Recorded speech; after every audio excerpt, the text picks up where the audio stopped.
इस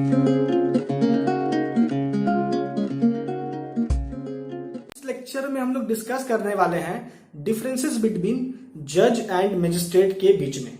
तो लेक्चर को स्टार्ट करने से पहले अगर आप मेरे चैनल पे नए हैं तो नीचे दिए गए सब्सक्राइब बटन पे क्लिक करें, चैनल को सब्सक्राइब करें, बेल आइकन दबाएं ताकि आपको डेली लेक्चर मिल सके। अगर आपको कोई समस्या है लॉ से रिलेटेड तो आप कमेंट बॉक्स में कमेंट जरूर करें। तो स्टार्ट करते हैं आज के लेक्चर को। सबसे पहले हम लोग केस के आधार पर जानेंगे दोनों के बीच में अंतर। ठीक है, देखिए जब हम लोग जज के केस में आते हैं तो सब पहले हम लोग को यह समझना होगा कि जो मामला होता है वो दो प्रकार का होता है। एक होता है सिविल मामला, सिविल केसेस, और दूसरा होता है क्रिमिनल केसेस। ठीक है, दूसरा होता है क्रिमिनल केसेस। क्लियर है?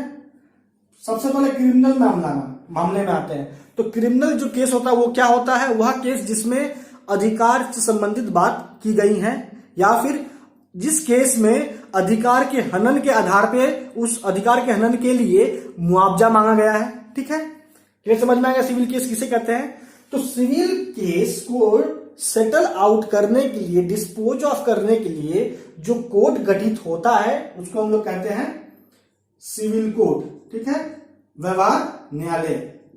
ठीक है, और यही सिविल कोर्ट जो है डिस्ट्रिक्ट में जो सबसे बड़ा कोर्ट होता है उसको हम लोग कहते हैं डिस्ट्रिक्ट कोर्ट।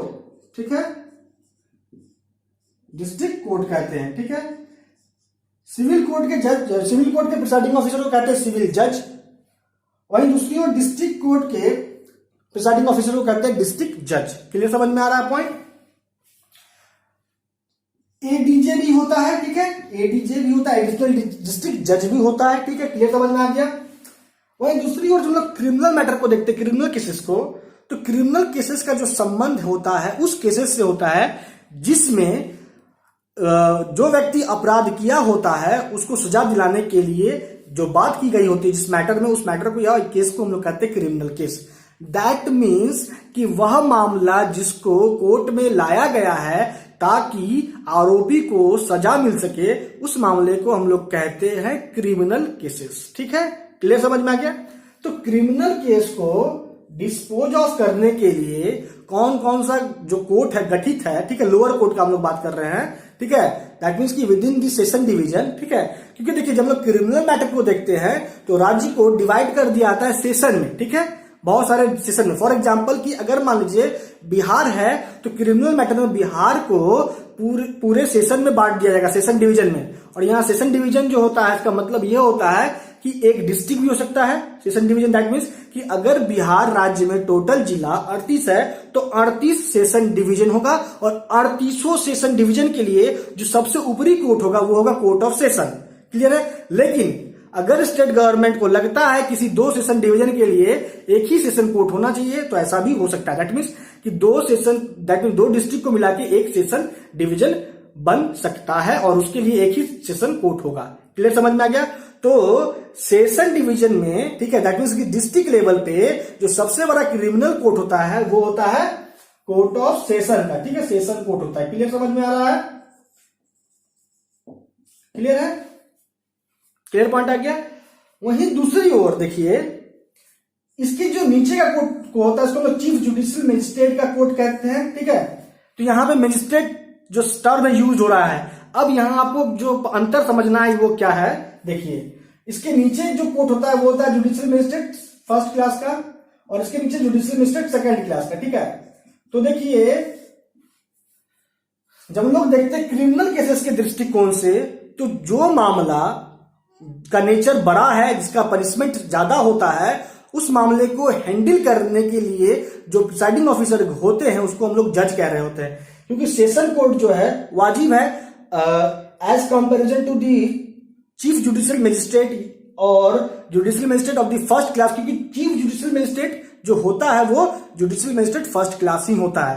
तो यहां पे आप नोट कीजिए क्रिमिनल मामले को लेके कि जो सेशन कोर्ट में जो जज जो गठित हो रहे हैं, जो जज हैं, प्रिसाइडिंग ऑफिसर हैं, वो इन सभी जो मामला देखेगा उससे ऊपर के मामले को सेशन जज देखते हैं। ठीक है, ये समझ में आएगा पॉइंट ऑफ डिफरेंसेस। ठीक है, वहीं दूसरी ओर आप ये देखिए कि सिविल मामलों में मजिस्ट्रेट का कोई कॉन्सेप्ट नहीं होता है। भले हम लोग सिविल कोर्ट के नीचे जाए तो कोर्ट ऑफ मुंसिफ होता है, प्रेसिडेंसी एरिया में प्रेसिडेंशियल कोर्ट होता है, ठीक है, प्रोविंस से प्रोविंशियल स्मॉल हाउस कोर्ट होता है, लेकिन मजिस्ट्रेट का कोई कॉन्सेप्ट नहीं होता है सिविल मामलों में। लेकिन क्रिमिनल मामलों में अगर ऊपरी अदालत को छोड़ दे, डिस्ट्रिक्ट लेवल पे दैट मीन सेशन कोर्ट को छोड़ दे, तो बाकी जो निचला जो भी कोर्ट है उसमें जो प्रिसाइडिंग ऑफिसर होता है वो जुडिशियल मजिस्ट्रेट होता है, दैट मीन मजिस्ट्रेट होता है। ये समझ में आ गया केस के आधार पर दोनों के बीच में अंतर, ठीक है, क्लियर है। और थोड़ा अगर हम लोग डिटेल में जाते हैं, ठीक है, तो देखिए मजिस्ट्रेट को भी दो भागों में बांट दिया जाता है, ठीक है, उसके काम के आधार पे। अब यहां काम के आधार पे, वर्क के आधार पे मजिस्ट्रेट को दो भागों में बांटा जा रहा है, ठीक है।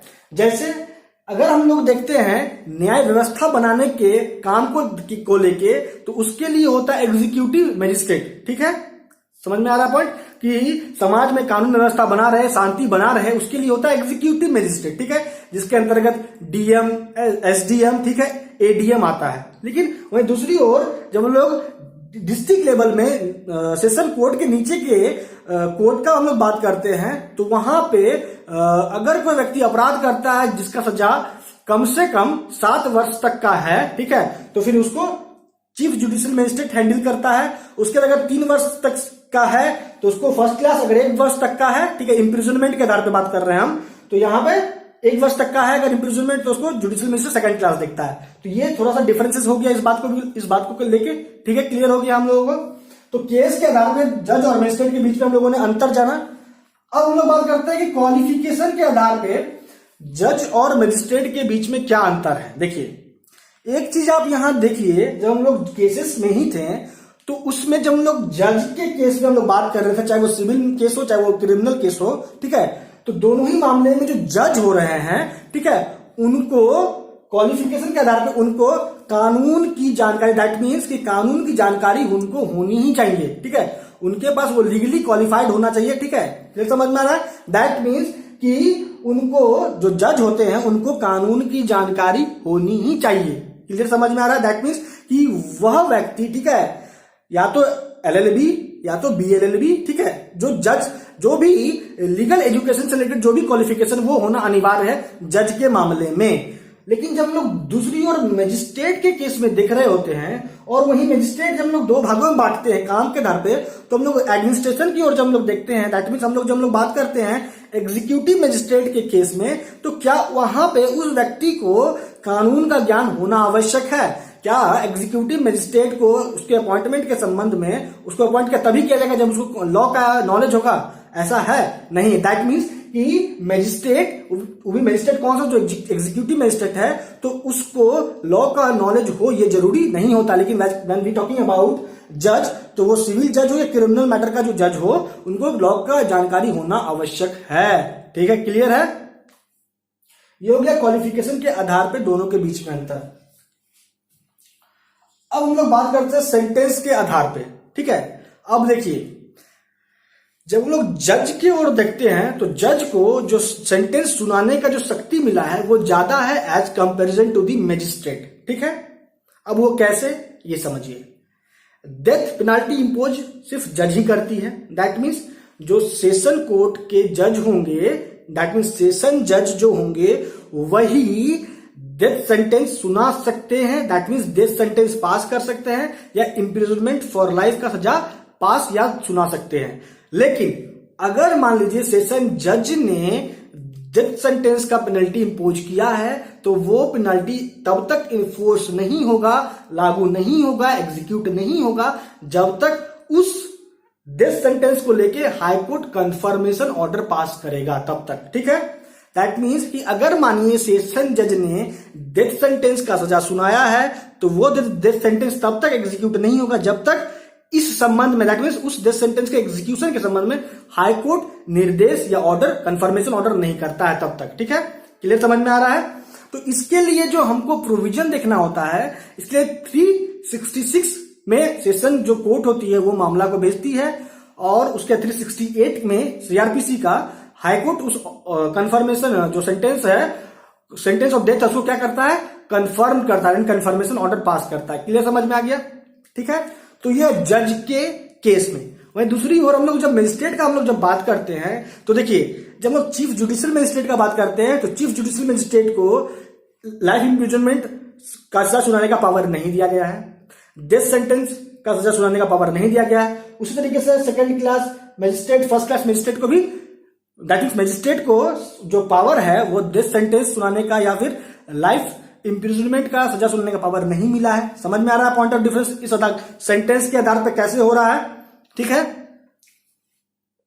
लेकिन आप थोड़ा सा ये भी समझ लीजिए कि आखिर चीफ जुडिशियल मजिस्ट्रेट जो सजा सुनाएगा वो कितने वर्षों का सजा सुना सकता है। दैट मीन्स कि वो इम्प्रिजनमेंट का अगर सेंटेंस पास करता है तो वो कितने वर्ष का इम्प्रिजनमेंट का सजा सुना सकता है, तो 7 वर्ष से अधिक का नहीं। वहीं फर्स्ट क्लास मजिस्ट्रेट 3 वर्ष से अधिक का नहीं, ठीक है। सेकेंड क्लास 1 वर्ष से अधिक का नहीं इम्प्रिजनमेंट का सजा सुना सकता है। और फाइन के तुलना में तो ये जितना चाहिए उतना फाइन इंपोज कर सकता है, लेकिन ये 10,000, that means first class magistrate 10,000 से अधिक का फाइन इंपोज नहीं कर सकता है। सेकंड क्लास मजिस्ट्रेट के बारे में लोग जब बात करते हैं तो ये 5,000 से अधिक का फाइन इंपोज नहीं कर सकता है। क्लियर, समझ में आ गया? सेंटेंस के आधार पर जज और मजिस्ट्रेट के बीच में अंतर क्लियर है। अब आते हैं ज्यूरिसडिक्शन के ग्राउंड पे कैसे अंतर है जज और मजिस्ट्रेट का। देखिए, वाजिब है जो मजिस्ट्रेट का ज्यूरिसडिक्शन होता है वो थोड़ा सा छोटा होता है एज कंपेरिजन टू द जज, क्योंकि देखिए एक जो सेशन, हम लोग क्रिमिनल मैटर को लेकर यहाँ डिस्टिंग्विश कर रहे हैं अगर, तो जो सेशन कोर्ट के जो प्रिसाइडिंग ऑफिसर होते हैं, दैट मींस जो सेशन जज होते हैं, ठीक है, उनका ज्यूरिसडिक्शन जो होता है बड़ा होता है, ठीक है। जब हम लोग वही मजिस्ट्रेट की ओर देखते हैं, चाहे वो जुडिशियल मजिस्ट्रेट फर्स्ट क्लास हो या सेकंड क्लास हो, क्योंकि सेशन कोर्ट का जो ज्यूरिसडिक्शन होता है वो पूरे सेशन डिवीजन में होता है, और तो और एक सेशन जज दूसरे सेशन जज का एडिशनल सेशन जज के तौर पे अपॉइंट हो सकता है। क्लियर, समझ में आ रहा है। लेकिन वहीं दूसरी ओर जो सीजीएम है, जो जुडिशियल मजिस्ट्रेट सीजीएम जो होता है, कौन होता है? वो जुडिशियल मजिस्ट्रेट फर्स्ट क्लास ही होता है, ठीक है। तो जुडिशियल मजिस्ट्रेट जो मजिस्ट्रेट होता है उसका ज्यूरिसडिक्शन जो होता है, क्षेत्राधिकार जो होता है, वो छोटा होता है जज के तुलना में। क्लियर, समझ में आ रहा है पॉइंट। तो ये होगा ज्यूरिसडिक्शन के आधार पर दोनों के बीच में अंतर, ठीक है। अब वही हम लोग थोड़ा और आगे बढ़ते हैं तो हम लोग समझते हैं कि जो जस्टिस होता है वो कहां होता है, ठीक है, और जस्टिस का मतलब क्या होता है और जस्टिस किस किस कोर्ट में होता है। तो जस्टिस हमेशा ऊपरी अदालत में होता है। ऊपरी अदालत यहां मतलब हो गया हाई कोर्ट और सुप्रीम कोर्ट के जज को ही हम लोग जस्टिस कहते हैं, ठीक है, समझ में आ रहा है। जस्टिस का मतलब होता है न्यायमूर्ति। अब यह न्यायमूर्ति का क्या मतलब हुआ कि उनका होना ही न्याय होता है, ठीक है। तो एक पॉइंट यहां नोट कीजिए, जस्टिस जब भी होगा तो हाई कोर्ट या सुप्रीम कोर्ट में ही होता है, ठीक है। और जज जब भी होंगे तो डिस्ट्रिक्ट कोर्ट या सेशन कोर्ट में होते हैं, ठीक है। और सिविल कोर्ट के जज को भी हम लोग सिविल जज भी कहते हैं, ठीक है। क्लियर, समझ में आ रहा है। वहीं मजिस्ट्रेट का जब हम लोग बात करते हैं तो मजिस्ट्रेट को वर्क के आधार पर भी डिवाइड करते हैं, तो जुडिशियल मजिस्ट्रेट और एग्जीक्यूटिव मजिस्ट्रेट, तो मजिस्ट्रेट और first class second class magistrate होता है, ठीक है। क्लियर, समझ में आ रहा है पॉइंट। कभी कभी आप लोग ये देखते होंगे कि डिस्ट्रिक्ट एंड सेशन जज जो होता है, एक ही लोग ऐसा समझता है कि डिस्ट्रिक्ट और सेशन जो जज होते हैं, डिस्ट्रिक्ट कोर्ट और सेशन कोर्ट एक ही होता है। ऐसा नहीं है, ठीक है। हाँ, ये जरूर है कि एक व्यक्ति सेशन कोर्ट के presiding officer, that mean session जज भी हो सकता है, और एक वही व्यक्ति डिस्ट्रिक्ट कोर्ट के डिस्ट्रिक्ट जज भी हो सकते हैं। लेकिन ऐसा कहना कि डिस्ट्रिक्ट कोर्ट और सेशन कोर्ट एक ही है, नहीं है। डिस्ट्रिक्ट कोर्ट सिविल मैटर के लिए, सेशन कोर्ट क्रिमिनल मैटर के लिए। और वही व्यक्ति, अगर मान लीजिए किसी एक व्यक्ति का अपॉइंटमेंट हुआ डिस्ट्रिक्ट जज और सेशन जज दोनों के तौर पे, तो वह व्यक्ति जब सिविल मैटर देखेगा तो वो डिस्ट्रिक्ट जज हो जाएगा, और वहीं वो क्रिमिनल मैटर देखेगा तो वो क्या हो जाएगा? वो हो जाएगा सेशन जज हो जाएगा, ठीक है। क्लियर, समझ में आ रहा है पॉइंट। तो इस लेक्चर को हम लोग कंक्लूड करते हैं। तो इस लेक्चर में हम लोगों ने क्या क्या डिस्कस किया? हम लोगों ने जाना आज इस लेक्चर में कि जज मजिस्ट्रेट क्या होता है, केस के आधार पे दोनों के बीच में अंतर क्या है, केस के आधार पे, ठीक है। तो आगे बढ़ के हम लोग सिविल केस और क्रिमिनल केस को भी हम लोग समझ लिए क्या होता है, ठीक है। उसके क्वालिफिकेशन के आधार पे दोनों के बीच में क्या अंतर है ये समझे। सेंटेंस के आधार पे हम लोग देखे क्या डिफरेंसेस है, और जुरिसडिक्शन के आधार पे देखे कि क्या अंतर है दोनों के जज और मजिस्ट्रेट के बीच में। और मोस्ट इंपॉर्टेंटली हम लोगों ने आज इस लेक्चर में क्या समझा कि जो जस्टिस होते हैं वो ऊपरी अदालत में होते हैं, ठीक है, दैट मींस हाई कोर्ट और सुप्रीम कोर्ट में होते हैं। और जस्टिस का मतलब होता है हिंदी में न्यायमूर्ति, और इसका अर्थ क्या होता है? उनका होना ही न्याय है, ठीक है। समझ में आ गया पॉइंट। तो दोस्तों आज इस लेक्चर में इतना ही। आपका अब तक हमारे साथ बने रहने के लिए बहुत बहुत धन्यवाद।